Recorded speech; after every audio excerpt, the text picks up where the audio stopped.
қатысушылар: күз, ағаш, тиін, кірпі, жапырақтар, жаңбыр.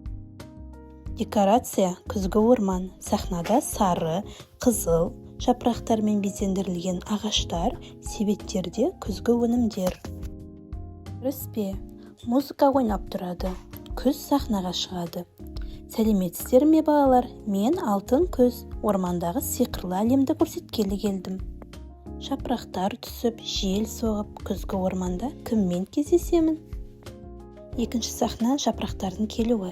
Жапырақ киімін киген балалар сахнаға жүгіріп шығады, айналып билейді, музыка ойналады, балалар айнала ұшады. Жапырақтар хормен: біз жапырақ алтын түсті, ағаштардан түсіп жатырмыз, жел бізді ұшырып биікке алып кетеді. Жапырақтар айналып жерге құлайды, күзгі жапырақтарды бейнелейді. Үшінші сахна: тиінмен кездесу. Себет ұстаған тиін шығады, себетінде жаңғақтар мен саңырауқұлақтар бар. Бұл кім болды екен ағаш басында секіріп жүрген? Бұл мен тиінмін, ағаштан ағашқа секіріп, жаңғақтар мен саңырауқұлақтарды жинап жүрмін, қысқа дайындаламын, орманда жылы, жайлы өмір сүремін. Күз: жарайсың тиін, сен әрдайым еңбекқорсың.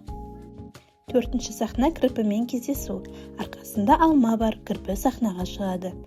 Ал мына тікенек кім болды екен? Мен кірпімін, орманда жайлап келе жатырмын, арқама алмалар жинап алдым, қыс келіп қалды, үйімде жылы ұйықтаймын. Жарайсың кірпі, қысқа дайындалуды ұмытпапсың. Бесінші сахна: орманға жаңбыр келді. Көк лента ұстаған балалар сахнаға шығады, жаңбырды бейнелеп билейді.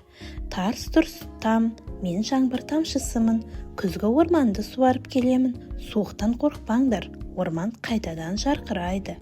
Балалар ленталарды желбіретіп, жаңбырдың жауғанын бейнелейді.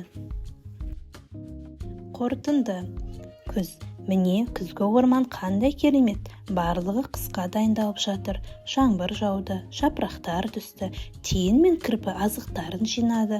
Ал енді балалар, күз туралы ән айтайық. Барлық кейіпкерлер сахнаға шығып, күз туралы көңілді ән айтады. Балалар билеп, қимылдар жасайды. Қойылымның соңы: күз балалармен қоштасып сахнадан шығады. Барлық кейіпкерлер көрермендерге қол бұлғап бас иеді. Сау болыңдар балалар, келесі кездескенше.